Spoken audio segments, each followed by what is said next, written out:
What's up, ladies and gentlemen? Night 3 of What Do You Say Anime. What were we calling it? What were we dubbing it? After Dark. After Dark, yeah. So this is night 3. And since I couldn't remember the title of what we were doing, I think that is a strong indication of where my mental state is at. Have I been drinking tonight? Yes. Will I continue drinking tonight? Actually, no. Almost. Shockingly, no. We are recording this currently at 2:37 in the morning. So I am finished with drinking. With Trent, he's a grown man. He can do whatever he wants. And if he wants to continue drinking, he can. But we are here to recap the third night of AX, going into the final full day tomorrow. And we will see where that leads us. But we've done it 2 nights in a row. Let's do it with a third. Let's start off with our AX journey of the day. And you started 3 hours before me. So why don't you give the people an idea of what was going on in the early stages of AX today? Yeah, so I wanted to get there first thing in the morning because there was a Persona 5X, the new mobile game that came out. Mm-hmm. There was a panel for that, plus a performance by the vocalist, the person that does the music for the Persona 5 game was Lynn. So she had a little like an not impromptu, but it was weird because when I walked in, everyone's talking about performance. And I was like, okay, there's going to be like a stage, there's going to be lights, things like that. And then when I walked in, because it was in the Petrie Hall, the same hall that all the other, news breaking events, that wasn't the big Peacock Theater. Yeah, this holds, a couple thousand people. It's a pretty big city. It's a pretty big panel room. Yeah, and so I was like, okay, this is a little odd, but we'll see. We'll make it work. And then so that had Sea-Dog, VA Connor. He was the host of the panel. Then it had the director of the game, the artist, and the artist, I can't think of his name at the moment, Shigenori Soejima, I think. Let me check my notes. Yeah, that's correct. He does like almost all of the modern like Persona games. He did Metaphor, Refantasio. And so he was doing a live drawing while the other members of the panel were talking about play our mobile game, doing the usual stuff. Hey kids, buy our mobile game. Here's the new banner that's coming out next week. It's Summer Festival. I heard you kids like gotcha polls. Yeah. Well, we got plenty. And so we got like a little bit of insight to who the next characters being introduced are. That was cool. That was fine and all. But for me, and for almost everyone else there, the big highlight of that was the performance by Lynn. She performed 2 songs. I'm assuming 1 Persona 5X song. I haven't downloaded the game yet myself. I was never too interested in it. Fake fan. Yeah, I was like, you know what? I've had enough Persona 5. I've had it so many different ways, and I'm done. Move on to the next thing. No more. Yeah, and so she performed 2 songs. I'm assuming, a song from P5X, and then Life Will Change from Persona 5. And that was for me because apparently this was her first time performing in the US. Everything that she's done, because if you go back since Persona 5 came out and watch the P5 Soundstage Festival, all the music fest. No, we got electrical issues going on right now. Yeah. Mid recording. It's back on. It's telling us to wrap it up already.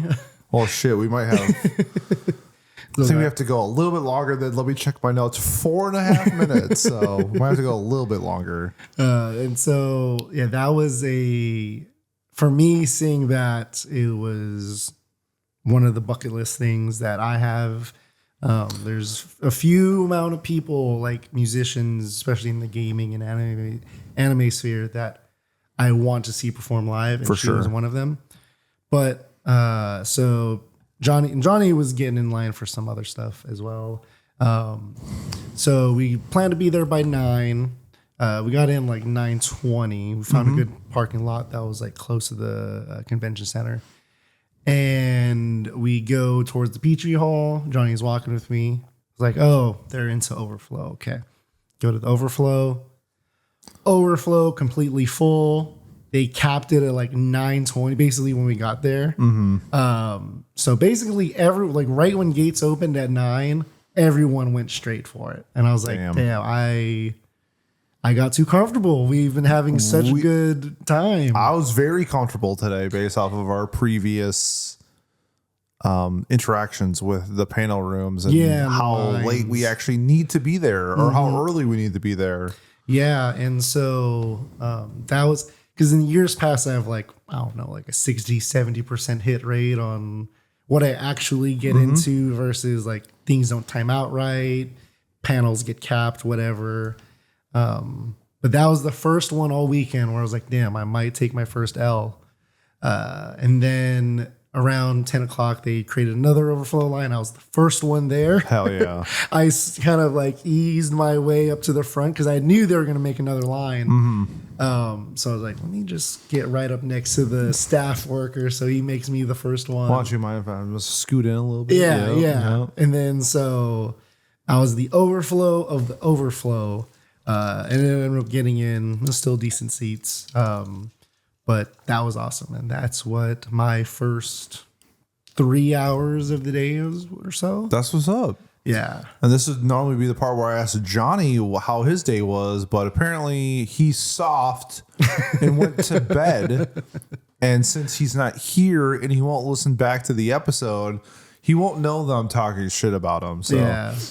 Maybe he can hear through the walls next door or something. Or maybe someone will rat and be like, hey, Pete was talking shit about you on the day 3 recap. Yeah. And then maybe he'll go back and listen. But for a guy who says he doesn't like Trash Taste and ended up going to 2 Trash Taste panels and then buying Joey's exclusive merch, I think he likes Trash Taste. So maybe. That's just me putting the pieces together. But according to him, he does not like Trash Taste. So my day started a little bit later than everybody. My body this morning decided to say no to the 8 a.m. alarm and yes to the 10:45 alarm. So started a little bit later than normal, which was fine. The first panel that I really wanted to go to today started at 1.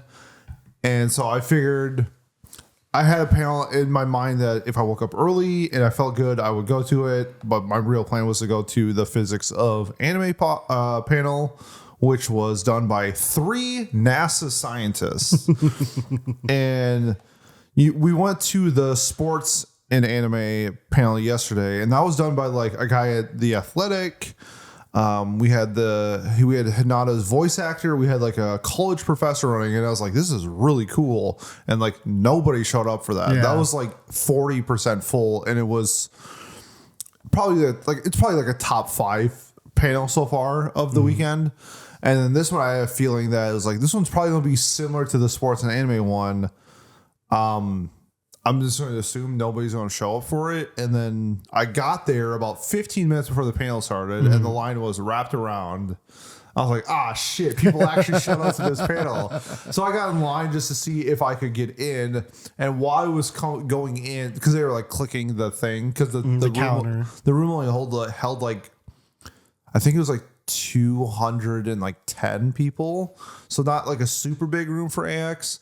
And when I walked in, I heard somebody say 5 more people. So I barely made it into the Physics of Anime. And it was the Demon Slayer thing is still the best thing that I saw. But in terms of an actual sit down panel, this was the best panel. It was better than the sports one. It was the best panel I've seen this weekend. It was one of the best panels I've ever seen, period. I think it's just fun when masters of what they're talking about talk about something in relation to anime. And we had 3 NASA scientists. One was he built scientific balloons and instruments for monitoring solar flares. The other one dealt with lasers, and then the other one dealt with nickel 3. I think it's a substance that's only found on Mars or some shit. So like I was like, all right, well, this is crazy.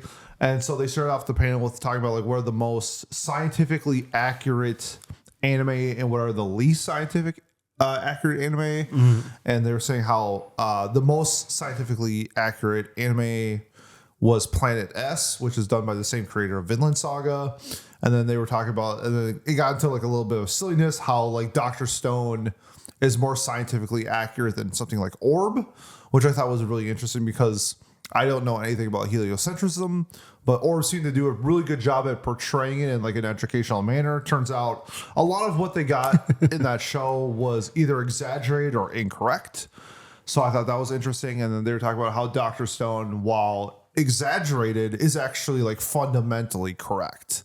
How the things that they are doing is like what is actually supposed to be done, but then it's exaggerated for TV. So they were really impressed by like the accuracy. And then they had to bring it down a level and talk about the least scientifically accurate anime out there. And they mentioned Bunny Girl Senpai, which I thought was funny because Miles loves to shit on how bad the physics and quantum mechanics of Bunny Girl Senpai are. And then we had a literal quantum mechanic at this panel talking about how dumb the theories of Bunny Girl Senpai were, but like the TLDR, I'm not going to go into it, but essentially each girl in the series that has a problem is based off of a theory, and they don't play into that theory at all. So essentially, like Tomoe, who is in a time loop in her arc, there's like theories and academic papers that like a lot of people like, I guess it's like what the masses agree on how like these situations would maybe run out their course, especially in terms of like infinity. And I might just be bullshitting a little bit, but it made it seem like kind of like of all the girls, their problems would have been either solved by themselves or would have never happened in the first place. So I guess like a real quick one, when we start out with can't be seen, the theory of whatever hers is if people can't see her, she shouldn't be able to see herself.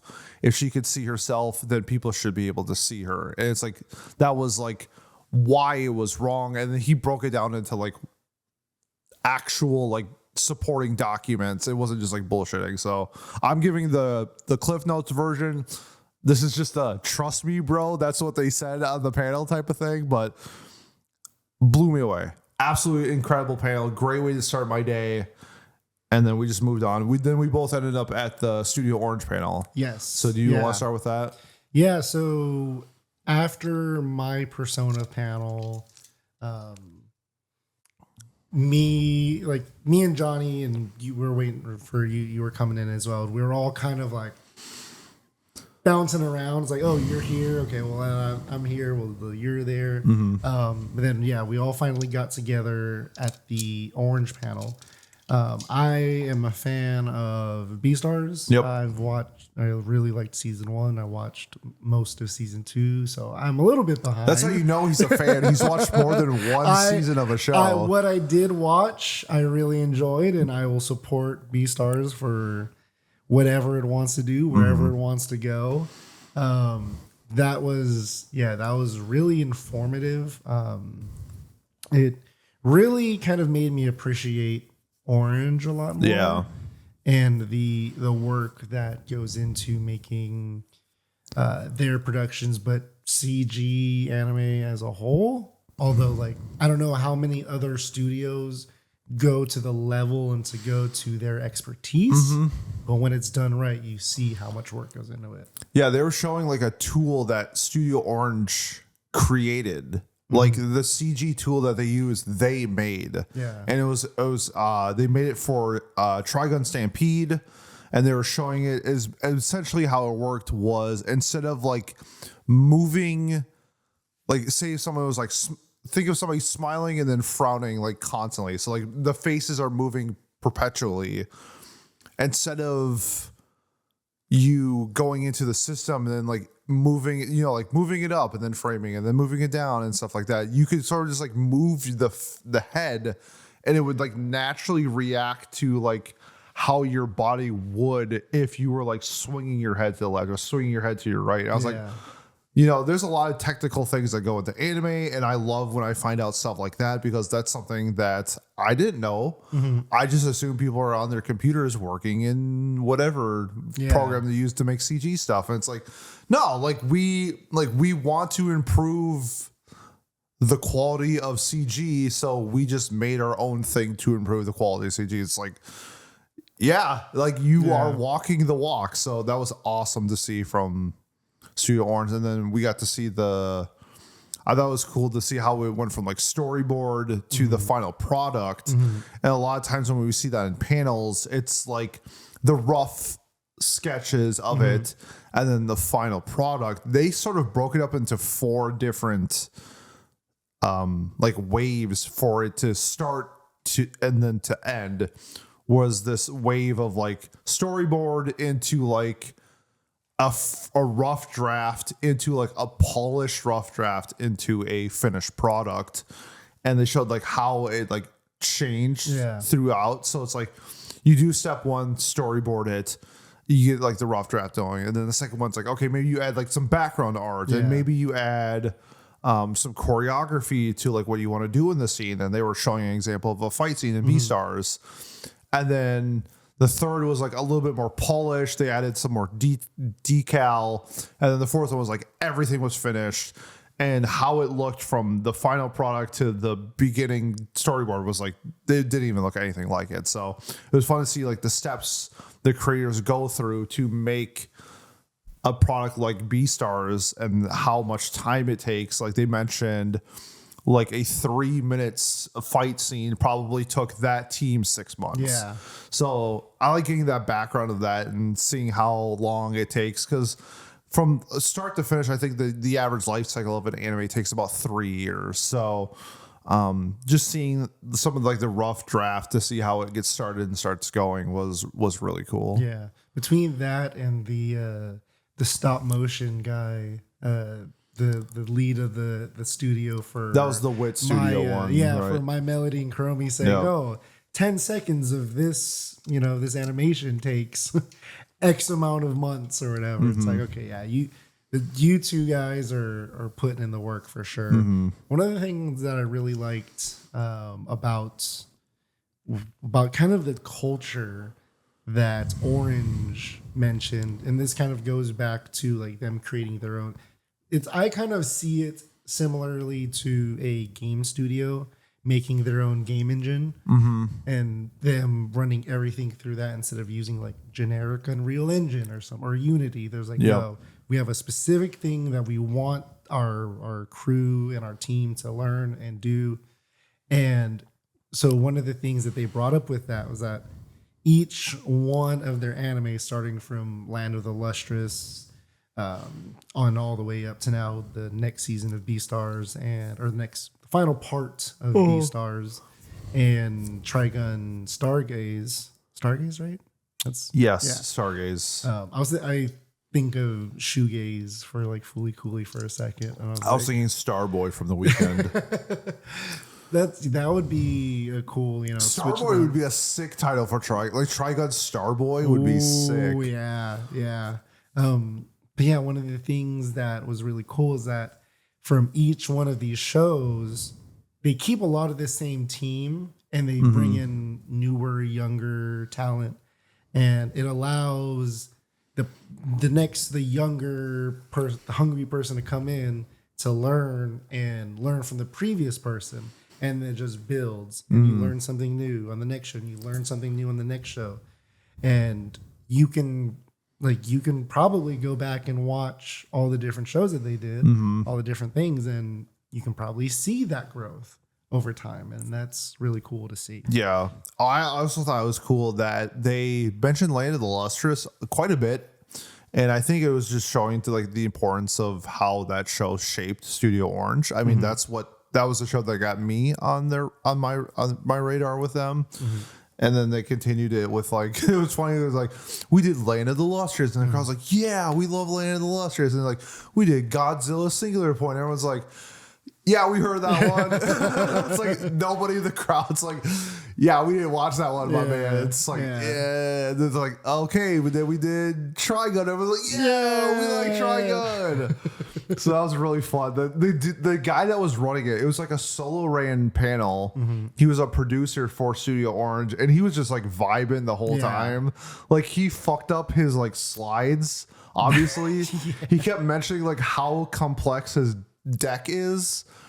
Deck, for a term for anybody out there, is like if when you make a PowerPoint and it's all the slides, that's the deck.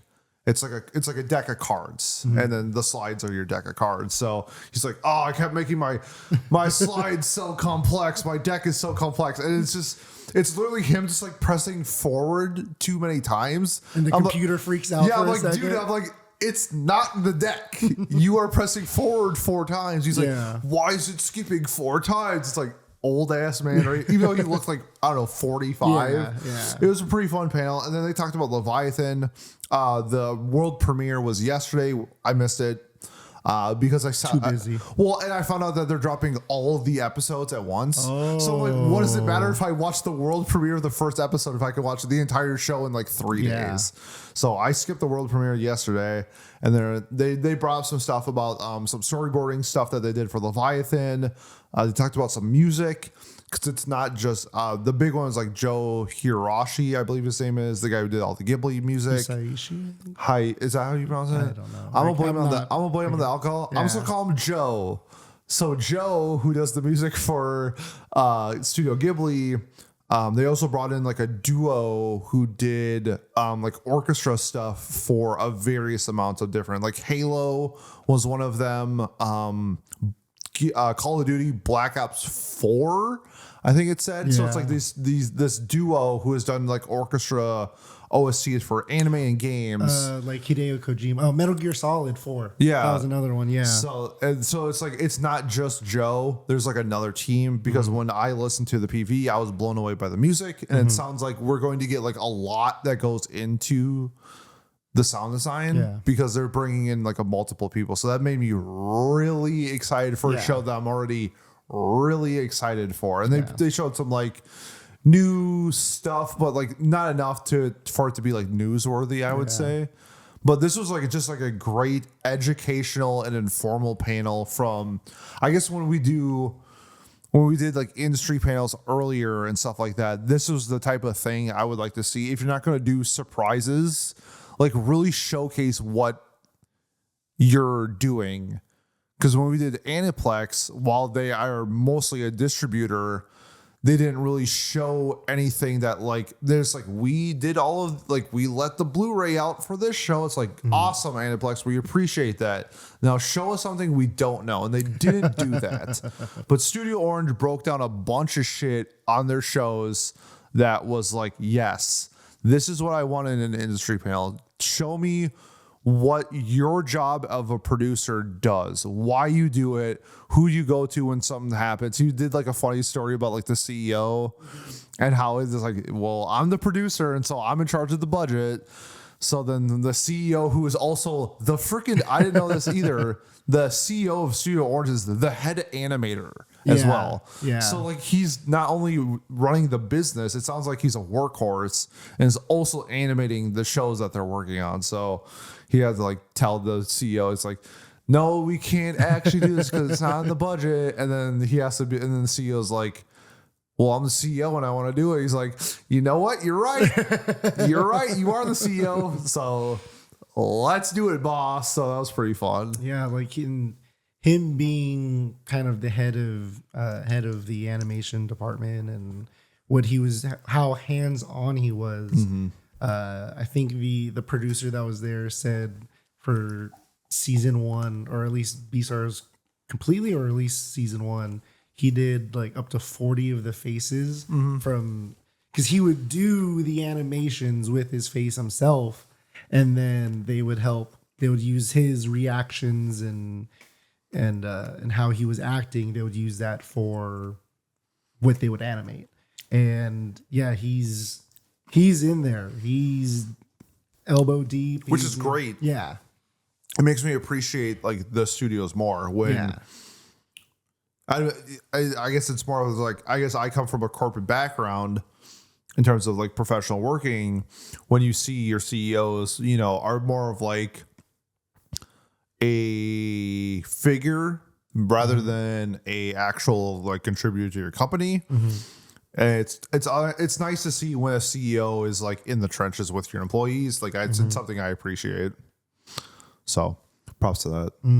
Yeah, Great panel. Great panel. Then we went to the Dark Horse, the publisher panel. I don't know if there's anything noteworthy to say. This was mostly just to fill time, and I wanted to see if they were going to do any Berserk news. I think they did, but we arrived like 15 minutes late, so I missed it. So this was just like a whatever panel. I've been to their panels before in the past, and they basically were just talking about like what manga they're publishing for the following year. So that was fine. And then the last panel that we went to was the Crunchyroll industry panel, which was fantastic. We love Crunchy-Roll. Crunchy-Roll. Luckily, we missed the hype squad. Yeah. I think we were like 10 to 15 minutes late for this because we finished the Dark Horse panel. So we missed the Re:Zero4 season news. So I'm assuming that was big news. I missed all of those news, and we've been running around with our heads chopped off. I haven't even been on Twitter to see if there was like a PV or anything. All I know is that they talked about it. Yeah. Don't know what else they did. But like the first thing that we got to with this was the president of Bones, I believe, or CEO of Bones came out and was talking about some of like the stuff he did. And then the big news was we got the teaser trailer for Demons of the Shadow Realm, which is something that I was hoping for that we would get the Aniplex. And I'm still actually like, I get it because the CEO of Bones was at this panel. So it showed off there. I still think they should have done it at the Aniplex. I think it made more sense to do it for Aniplex than to do it for Crunchyroll, just because I don't think that this is a Crunchyroll thing. Where I think Crunchyroll anime, I think shows like Shield Hero, these are the shows that they push down our throat. So Shield Hero, Soul Leveling, Kaiju number 8, My Hero Academia. These are shows that like they really push. So those are the shows I was like expecting information on in terms at the Crunchyroll industry panel. So to see it here, it was cool because it was something that I was expecting all weekend to get information about, since it was announced that I was getting an anime like weeks or months ago. So that was great to see. I guess Trent, with that announcement, like I was looking for. Did that announcement do anything for you? Yeah, I mean so I haven't read it's not original, right? There's already a manga. Yes, going on. So it's the manga from the person who did Full Metal Alchemist. I haven't seen anything of it. I knew that they were making something new, or that this was rumored to be announced soon. So it was on my radar, but I hadn't seen anything from it. I haven't seen any of the art. I haven't seen nothing, but the little bits of what they showed in the teaser was more than enough to get me at least interested. I was like, oh, my curiosity's peaked now, and I will be following along with this. Thank you, Crunchyroll. Main character does look like Riza Hawkeye, but last time I checked, Riza Hawkeye kicks ass, so that's a massive plus. So we got Re:Zero, we got Demons of the Shadow Realm, that's what it's called. I remembered. I wouldn't have remembered. We got the trailer for the Miss Kobayashi movie. Yes. I believe that is PV2 we got at this one, and it looks great. I love that. It was funny because like they showed it, they didn't say like what it was. And it was like the first opening scene was Kana's dad, and everyone's like, who is this character? Like, what's going on? Like, nobody knows what's going on. And then they showed like Kobayashi and stuff. I was like, oh, this is the Kobayashi trailer. Oh, all right. So, big Kobayashi fan over here. What's your thoughts? That was probably the thing that was my favorite thing from the Crunchyroll panel, because everything else either was new that I haven't heard of or stuff that I just don't care about at all. So that was fun.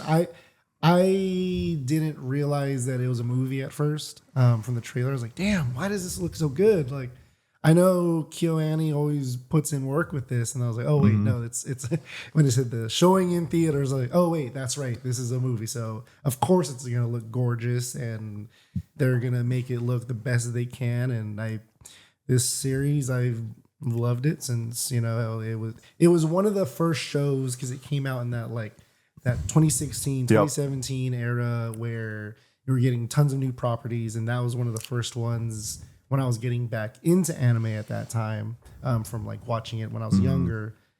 That was like, hey, my buddy, he was like, hey, peep this shit, you'll like it. And I was like, okay, cool. All right. Let me see what it's all about. And it was such a fun time. And so yeah, that was my favorite announcement. That got me shaking the light sticks that they gave us. Yeah, they gave us like idol sticks, but they only give us one. Yeah. They give us two, so we can only just do the one. I think I have it. I have them. Keep going. I'll keep talking. But then we got after that, there's two like big announcements. One was the Mushoku Tensei trailer for season 3. I don't care. I was booing the entire time. Here we go. Let's go. CRUN-CHY-ROLL, CRUN-CHY-ROLL. Did not care. I don't care. I was like, maybe I'll hate watch Mushoku Tensei. I'm over it. You guys heard me shit talk Rudy 1,000 times. You don't want to hear me talk about it more. Yeah. So have fun, everyone, watching season 3 of Mushoku Tensei. And then like the big reveal was that Black Clover is returning, which we already knew, but it's returning exclusively to Crunchyroll. But also that it doesn't matter. Yeah, I thought that was weird for like the big announcement. Yeah, the one last thing. I feel like Demons of the Shadow Realm probably should have been, but because of the audience of the West, more people know what Black Clover is. So I do think it is like marketing wise, I think it's the correct play to do that last. I do think it got the biggest reaction. However, I think the news of Demons of the Shadow Realm and getting the PV for it, I think was the biggest thing. I would have liked to see it showcased as it. This is funny. This is like comparing it to wrestling. Again, this is the second time we've compared anime to wrestling, where in wrestling, when you're the top guy, you get treated like the top guy. You are put in positions to be the top person, essentially. And that's kind of like what I felt that they should have done with Demons of the Shadow Realm, is treat it like this is this humongous property coming to the West. Even if Black Clover is bigger now, make it seem like this is a huge deal. And I think it would have gotten more people to talk about it, because everybody has seen Full Metal. Like the outside of Pat, everybody has seen Full Metal Alchemist, either the original or Brotherhood. Like both. So the fact that this is the newest property from a property that everybody has seen should be a big deal, and they just didn't make it a big deal. And they did make it a big deal, but it wasn't as big. Like I felt like the Mushoku Tensei teaser was actually like a bigger deal than Demons of the Shadow Realm. Like, y'all, like, are you kidding me? Like this announcement, like this is a massive announcement. Yeah. Like showcasing an anime of something like this is, to me, I think is a massive like deal, and they just didn't treat it like that. But what do I know, Trent? I'm just a guy with a microphone. just yapping. I'm just bullshitting. Not only am I drunk right now, but like I'm also just bullshitting. So it's like a dangerous combo. Do you think? So you say, or not you say, but you mentioned that how you feel. Demons should be pushed more. In this scenario.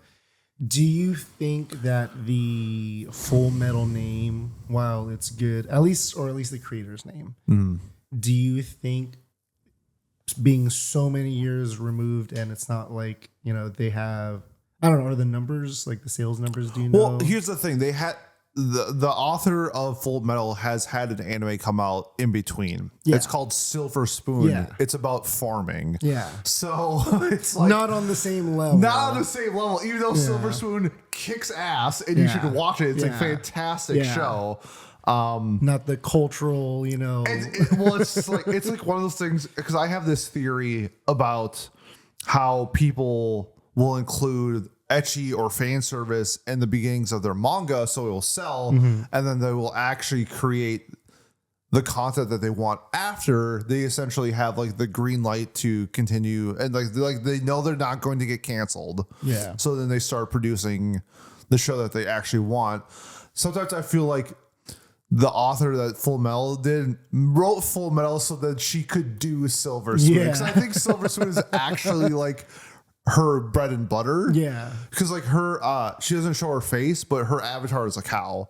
So it's like, I think Silver Spoon is like actually the show that she wanted to create. Yeah. Yeah.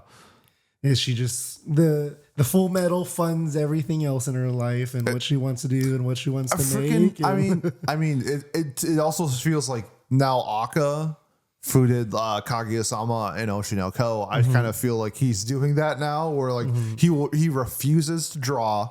He will only do the writing, and it's like he did all of that work just so he could not do shit later.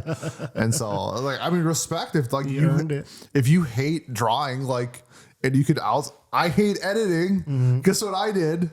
I outsourced it to somebody who I don't even know if you like doing editing, but Yeah. with the Trent, I was just like, you know what? My life is way better when I don't have to edit. Yeah. So maybe they did the same thing where it's just like, my life would be way better if I just wrote a story. And so, I wonder if it allows them to be more focused. Well, it probably does allow them to be more focused, but if they can like harness 100% of their creative power versus having to split it up, yeah. And the time constraints of, I mean, not only like, I guess like if you're a mangaka, you know what you want to write, but then how do you draw it to get those words into those panels is like a big thing. Yeah. Cause like you're limited on space. So if you can just focus on writing the story, then you don't have to worry about paneling and, or I guess like fitting the dialogue, because that's going to be on the artist to create the space needed for whatever you're getting through. So, I mean, I guess going back to Demons of the Shadow Realm, I guess I would just wanted it to be a bigger deal. That's all. Yeah. And it's just like, it's a property. I mean, she did Full Metal, which is my number 2 anime of all time. And then Silver Spoon, which is, I mean, I think it's not like one of my favorite like slice of life and everything, but it's really good. Like, it's fantastic. I still like farming. I feel like if I liked farming more, I probably would raise it higher. But like, if I have somebody who doesn't like farming, it was still a great show. So, but then that kind of wrapped up our day. It was not as jam packed as it was yesterday. Yesterday was like, well, we were there from 9 to, what time did we leave yesterday? Late. It was late yesterday. Oh yeah, because we were at the LA Live. Yeah, because it was 4th of July. Yeah, it was 4th of July yesterday. So we were there till So 9 a.m. till about midnight yesterday. So we were there for like 14, 15 hours yesterday. Yeah. Today, well, at least for me, I was there for 6. Yeah. So it was significantly less. But then we finally.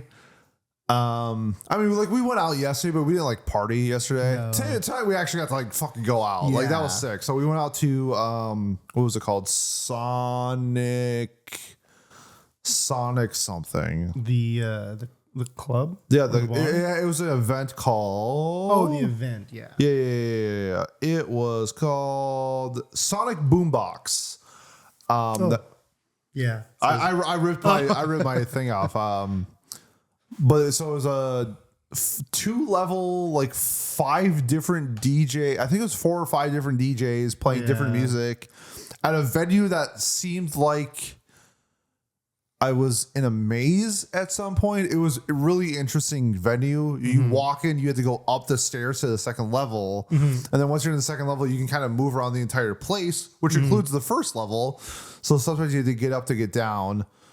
But they played, like, we were mostly in like the hip hop, any song crossover. Dance, anime crossover crowd. We checked out like there was like an emo part, which is fun and all, but like if I'm trying to party, I'm not going to the emo section. You're not ripping your heart out. Nah, to EDM, Evanescence. EDM. I don't.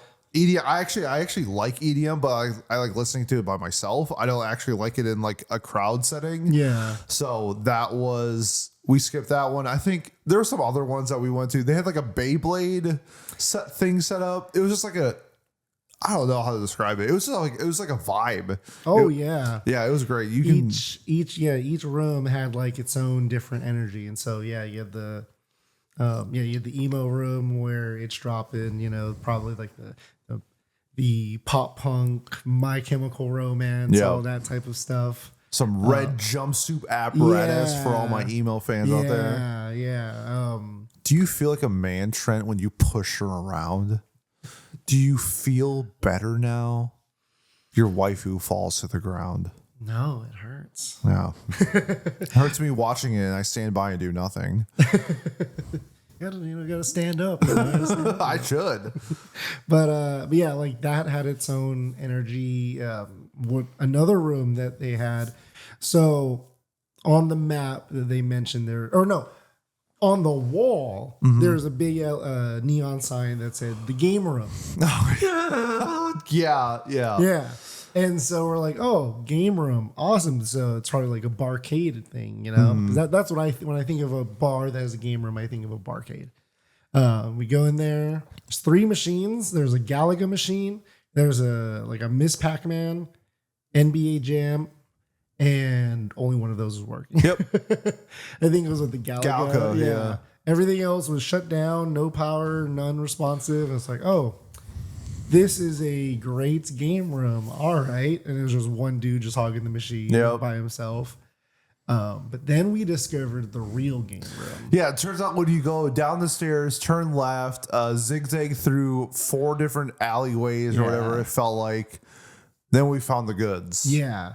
And so for me up in San Jose, we have a bar, a esports bar called Guild House. It's if you follow FGC esports, Smash esports, even like some Valorant, some stuff goes on there.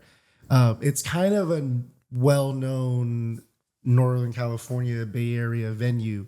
Because anytime there's a tournament, a convention, a expo, whatever, that place always has the after party. Sure.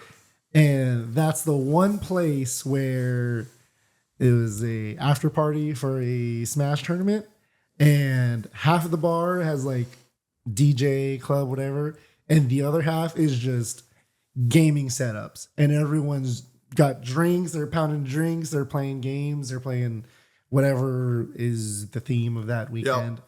And I thought that was amazing. I thought that experience back there was awesome. And then seeing that here, and then they had a Switch. They had a Switch 2 for Mario Kart. Yep.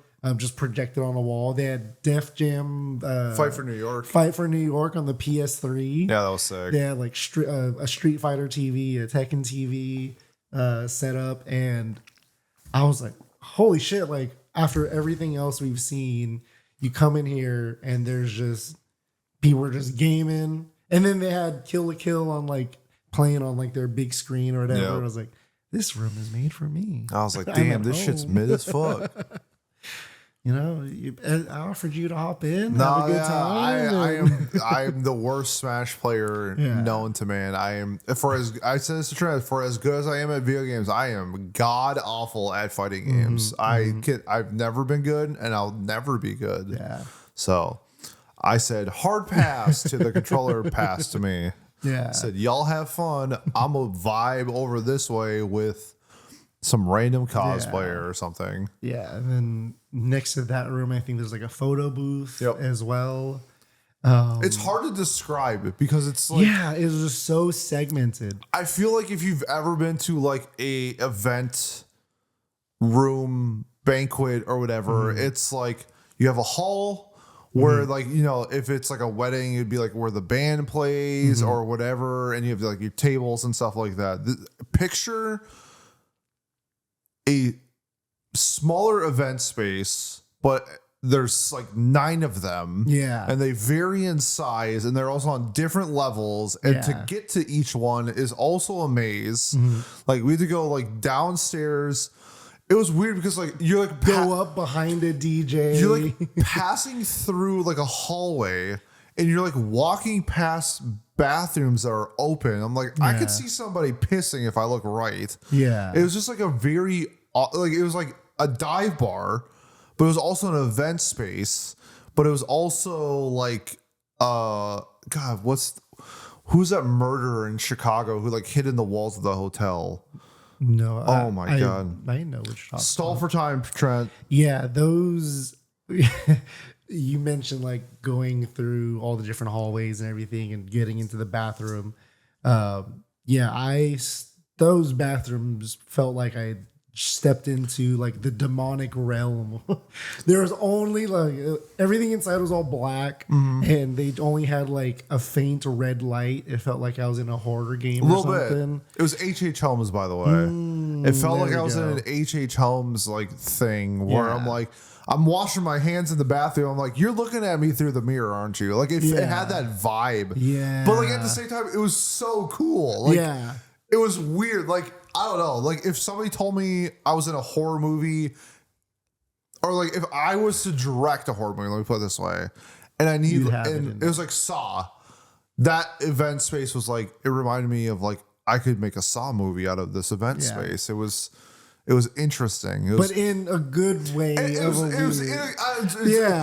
actually have nothing bad to say about it other than leaving the doors open for all of the bathrooms was really weird. But like, you have no idea like whether it was like men or women. It was hard to tell. I almost walked in because it was so dark. It's essentially pitch black, and there's the fog machines going off, and then it's like, I don't know if anyone's been to like a dive bar or a club or whatever. It's like really dark, neon lights and fog. Yeah. And it doesn't, some of the doors didn't have like women. They did, but it was hard to see. Yeah. So it was like up on the ceiling. So like when you're drunk and it's like, shit, I Stumbling need to pee. Oh, there's a bathroom. I'm gonna walk that way. And I like walk in, I'm like, there's a girl washing her hands. I'm gonna go backward. It's like, shit. This is not where I'm supposed to be. It reminded me of when I was in Japan and I walked in on the women's only train and I looked around. I was like, damn, there's a lot of women on this train. And then I looked and I was like, oh, interesting. The train car is pink. And then I looked around, I go, I'm on the women's only car, aren't I? And luckily, I got off before the doors shut. Oh. But nobody said anything while I was in Japan. Like, I got on, and I think they all, like, realized I was a foreigner, and they're just like, this is awkward. I'm like, oh, go man. So that was fun. That kind of what it reminded me of a little bit. But this was a blast. We got to drive the Waymo twice, so the self-driving car. That was nuts. That was my first time. You had I had done the Waymo once in San Francisco. That was like 2 years ago.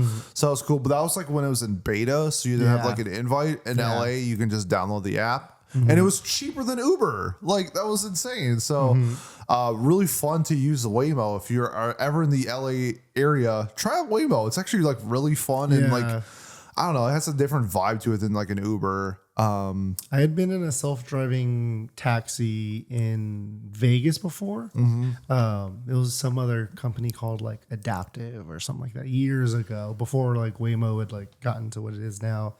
But that was still when, you know, like you had the engineer, the scientist in the passenger seat. And he's like, oh yeah. Hey, you was like, are you okay if you're in this car? And we're like, sure, this seems cool. Like I did that once. Yeah, and like since then, I've never been in like a full self-driving vehicle, and so yeah, that was a bit of a trip. I kept like every time I would start to talk or I would respond, whatever.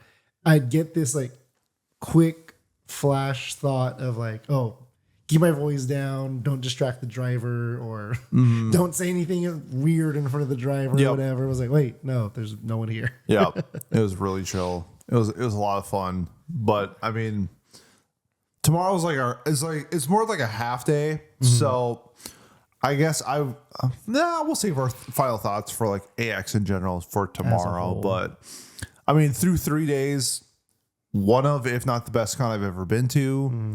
The content has been overwhelmingly fantastic. There's been a few stinkers, but I think you get that with every con, no matter what. Yeah. But for the most part, I mean, if you've never been to AX, I think, especially if you're like, it's like if you're in Cali, I feel like coming here is like whatever. It's just like a normal con. Yeah. If you wanted to fly out, I think you do need to be like a pretty big anime fan. Yeah. I don't think this is for the casual fans if you're out of state. Because we have like we have different experiences in that big, like me being not necessarily local, but driving range still. You could drive. Yeah. I don't have to get on a flight. I don't have to plan it out months and months in advance. I don't have to pack my bags properly, pay for extra storage because I'm going to want to bring stuff back home. I don't want to ship it or something like that. Whereas, like you and Johnny, you guys have to like watch how much bag space you have and what you buy and what you can bring back. And you have to be more selective with that stuff. Yeah. No, 100%. And I didn't really buy that much. I've literally only bought this Uma Musume thing so far. I spent all my money on alcohol. So, I mean, that's on me. I could have just not done that and bought figures, but I said, you know what sounds really good right now, Trent? A $22 Bud Light. So I said, give me 2 of them. Give me 2, please, and put it on my credit card. I'll deal with it in September or whatever. However, credit cards work. But I mean, I just got. I did both. Yeah, man. Today was my ball out day. Today was Today, I mean, I don't want to look at my credit card statement tomorrow. I just probably spent. We didn't even talk about dinner. So dinner was, oh my God. We went to a place called Hatch, which was like a shout out Hatch. Was it Yakitori? Is that what? It was like a skewer place, expensive, but like really good. But yeah, I think for my tab for today, I think I'm at like $200 for alcohol, like straight. I mean, that's also buying Trent drinks and shit like that. But like, you take turns. It ain't cheap. Yeah. LA ain't cheap. I'll just put it that way. We're getting bamboozled a little bit. Though I will say the event space that we were at, they were making the drink. Because if you've ever done a shot glass thing at like a bar, they have the single and the double. And the drinks I was ordering, they were always putting it in the double. So I said, I appreciate you. And I see you. And if you're a bartender out there, that's how you get a big ass tip from me. If you pour me a double and I didn't ask for it, you know you're getting a 40% tip for me because that's 2 drinks and 1. So props to the bartenders tonight who made my drinks extra strong. I love it. Thank you for helping me with those words. I feel like there's something else to say just because our last couple episodes of these have been longer, but I don't know. I don't have anything else to say. It's 3:30. Yeah. And I am tired. I guess, do you have anything planned for tomorrow? I think for me, there's like an Arc System Works panel that I was maybe thinking of. And what time is that at? I have no idea. Okay. No clue. I will find out the day of, just like I found out after the event, the Persona event I went to, that the artist that I went to see, she was having a full-on concert at the Novo. Yep. And I was like, oh, I probably should have read this sooner. Yeah. So I could plan it, and that would be my day. So yeah, I'll figure out whenever that guilty gear AX is. tip guide number 1: read the program guide. It will tell you if the things you want to see are happening. Yes, as I preach, before, how important it is to plan. Here at AX and make sure you get everything you want. And that's what you don't plan. Yeah, don't plan. You just go for it, and then you'll never be let down. I figured out today's schedule yesterday while I was in line, so there it's you like go.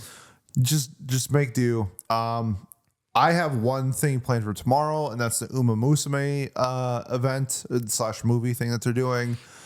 I'm gonna take a guess. I'm gonna say 90% chance I don't show up to that. I'm guessing Trent will, by the time I wake up, Trent will not be in the house. You'll probably be doing something. And my Uber today was $50 to the convention center. So do I want to spend $50 to go watch Uma Musume when whatever they're showing? I could probably get on 9 Anime, if not now, later. So tomorrow might just be an off day. We'll see. Yeah. I'm going to let my body do the talking. I'm not setting my alarm. And when I wake up, that's when I wake up. I know Johnny wanted to go to the JJK panel at the Peacock Theater. And that's the first event of the day. Yeah, he's worried. He said we need to go like 2 hours. He wants to go like 2 or 3 hours early. I'm like, we've been to every event at the Peacock Center and it didn't cap once. Yeah. So I was like, and now I say that it'll be funny if I look back at this tomorrow and be like, Johnny didn't make it in because they capped the line and he missed it because I told him not to go early. So if that happens, my bad, Johnny. Sorry. Don't listen to me. Never listen to me. If you listen to me, actually, that's on you.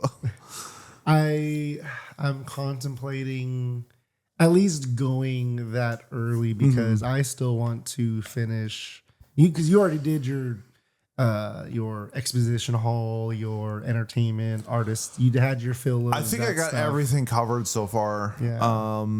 Today just went by so fast for me, and that 6 o'clock came and all the halls closed so fast. That it kind of set in after last night being, we're only halfway through it, we just getting started. And then now today was over and we go out and do our things like shit.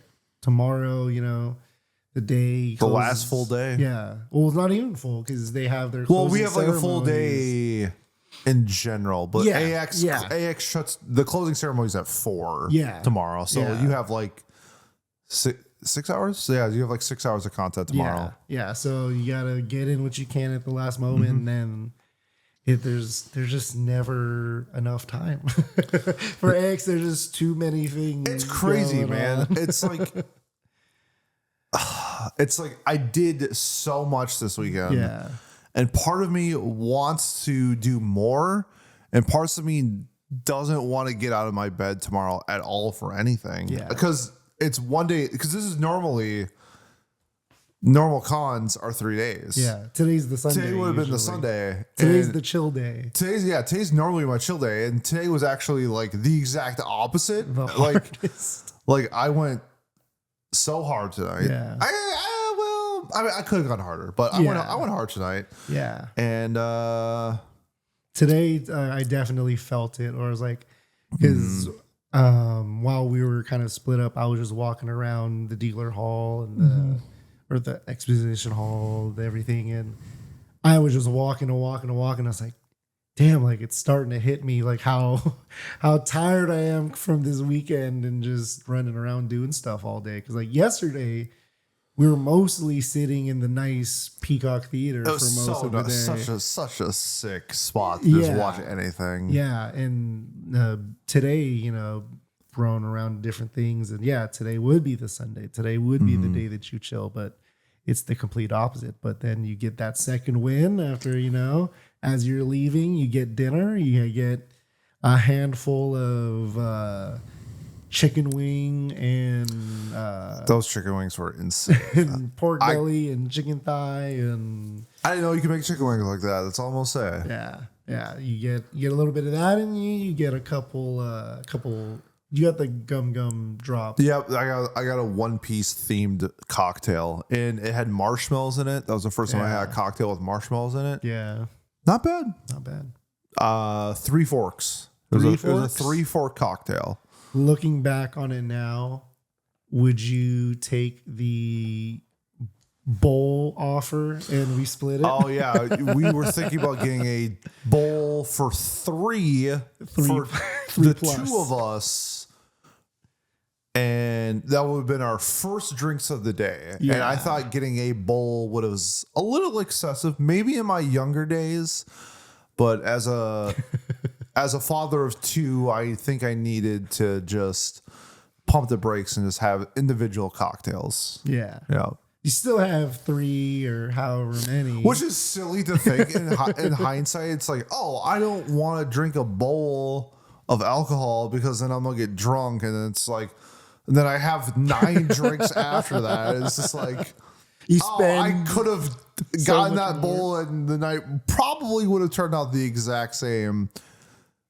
I would just have, it probably would have been cheaper because we got a big ass bowl. Yeah, because I think that was like 45 or something. I don't know. Life is all about learning from your mistakes. The next time Trent offers me a bowl, I will say yes. Oh, okay. You heard it here first. This is a legally binding contract. I will do it. But all right, I'll have the bowl packed and ready. So whoa, not that type of bowl. No, I want a fish bowl that has fruit punch in it. There we go. And 19 shots of rail tequila. Yeah. And you take one sip of it, and then it's like, first it's a surge of gut rot because it's full of sugar, and then the alcohol starts to digest, and it's like, damn, I really just consumed 14-cent tequila. I'm dying. It's your poison for the night. Yeah. It just slowly takes away your health. Exactly. And then you end up in LA Central, and it's like, damn, that was a good SAX, right? Yeah, you're on the next hospital soap opera. The next Guiding Light, the next General Hospital, the next ER. You'll see me. They'll be cutting me open, and I'm gonna have lupus. Finally, It's finally. It happened lupus. twice in house. It happened twice. House fans know it happened twice. I'm pretty sure it happened twice. I think that's what it is. But yeah, I think we're good. Yeah. It is 3:37, so I think it's time we say goodbye. Trent, do you have any parting word to your adoring fan? I'll let you have the final cry of the CRUN-CHY-ROLL that we so love. CRUN-CHY-ROLL. CRUN-CHY-ROLL. Yeah, AX is great. I love it. It's probably my favorite con now. Sorry, Anime Detour. It just has everything that I look for. Yeah. I liked LA the first time I came here. I still like it a lot. I would probably move here if it didn't cost $12 trillion to have a studio apartment. Yeah.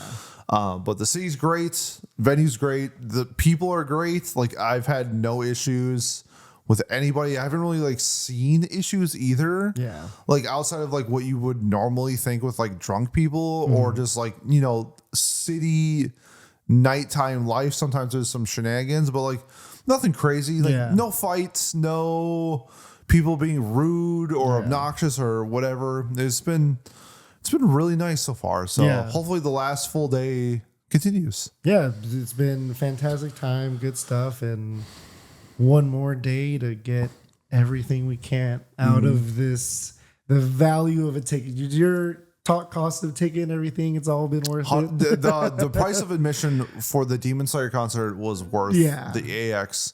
And then on top of, we'll probably talk about it tomorrow, but I want to go over just the big hits, the big misses as well. But I thought this was mostly a big hitter con. So we've been playing with house money. We have been playing with house money. I'm just flabbergasted by that. What we saw at that Demon Slayer concert, it was, I don't know. That was seeing, that's I didn't even like Demon Slayer, but I was seeing Taylor Swift for me. Essentially, it was a professional orchestra that was just nuts. So and the voice actors, but you appreciate the art.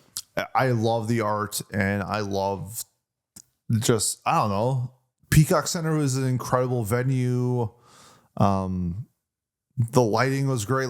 We could, even though we were farther back, I felt we could see everything. It was just the moment was next level, I guess, to put it that way. The fact, it's just one of those things. It was you weren't expecting it, and then it happened, and then it was the best thing. When you don't plan for something like that, and it's literally the best thing. It's I don't know, just it's it was an incredible experience. I don't know how to describe it.